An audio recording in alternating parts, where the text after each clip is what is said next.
to Ben.o.Chichlid here. Thank you so much for tuning in. You know, some of you warned me. You told me that at some point that this fish was going to become the boss, and I wasn't really believing it because the fish that he would have to knock off would be so much bigger and so much heavier, but it happened. I have a new tank boss in this tank behind me, and it's a bit of a surprise, but maybe not.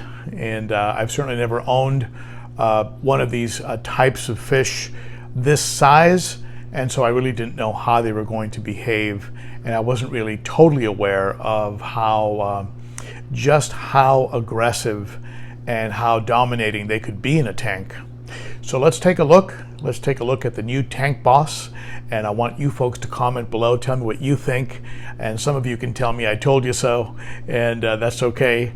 And let's take a look at who's running the show in the tank behind me. All right, thank you for tuning in. Let's go. So the first thing I noticed was that the smooth green color that the venustus had been displaying up until now, his whole body was pretty much a single green color. You could see some of the patterns a little bit through the color, but it was pretty much a solid color. That disappeared almost immediately after he lost control to the eye biter. The eye biter started asserting himself and just sort of took over just with sheer attitude. I mean, it definitely wasn't with size or with weight. It was just sheer attitude. And he took over, and immediately what happened is the venustus colored down into the pattern that he has now, which is more of a traditional giraffe fish pattern. He still has some of the blue in his face and lips. He hasn't colored down entirely. I mean, he's still a beautiful fish. But you'll notice he's lost that smooth green that he had, and he's definitely gotten back that giraffe pattern that venustus are known for. So he is no longer the fired up person who's calling the shots. He's no longer the shot caller, and he is instead one of the subdominant fish.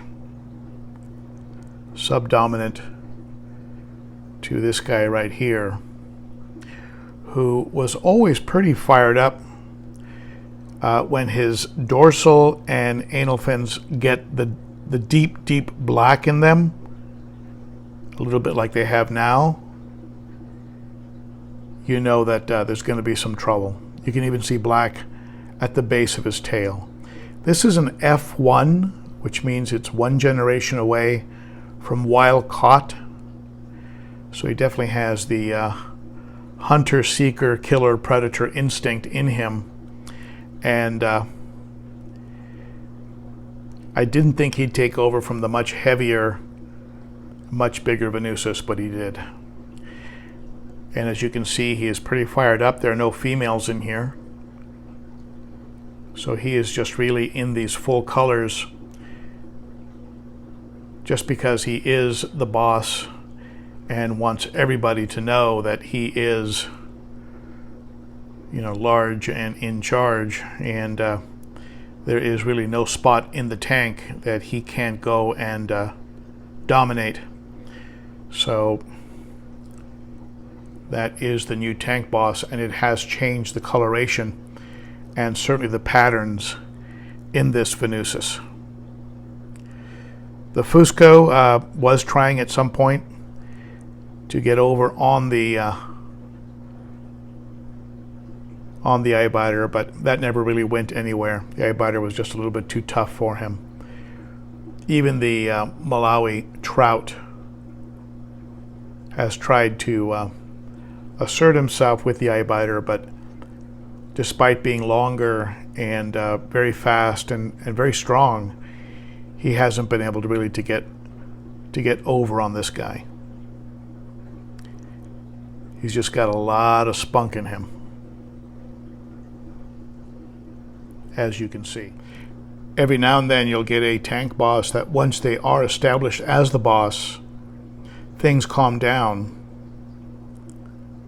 and you know, there's sort of an order in the tank. So I'm just hoping that once it's been made very clear that this eye biter does have the top spot, that he will calm down and let other fish live somewhat peacefully without being harassed constantly. We'll see if that's in his nature. If he becomes somebody who is just impossible to keep, I'd have to be forced into some tough decisions, such as selling him, rehoming him, which I'd rather not do because he truly is just a beautiful example of an eye biter. But I can't have a fish that's going to keep everybody corralled to one side. That's not fair for them, or it's not something that I would really enjoy either. So there you have it. That's the new boss, the eye biter, and you can see him right there.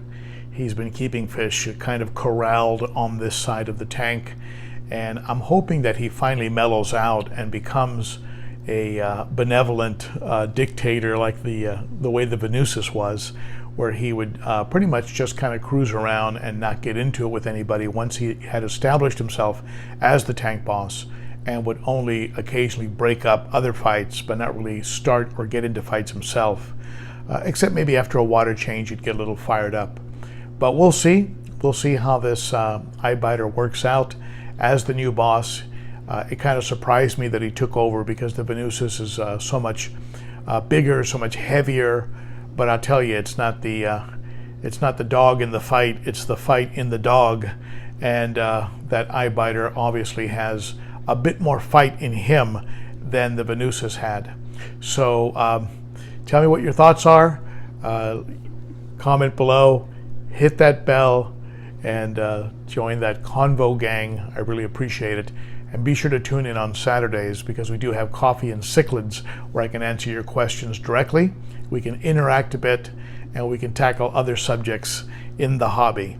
Thank you so much for tuning in. I appreciate it.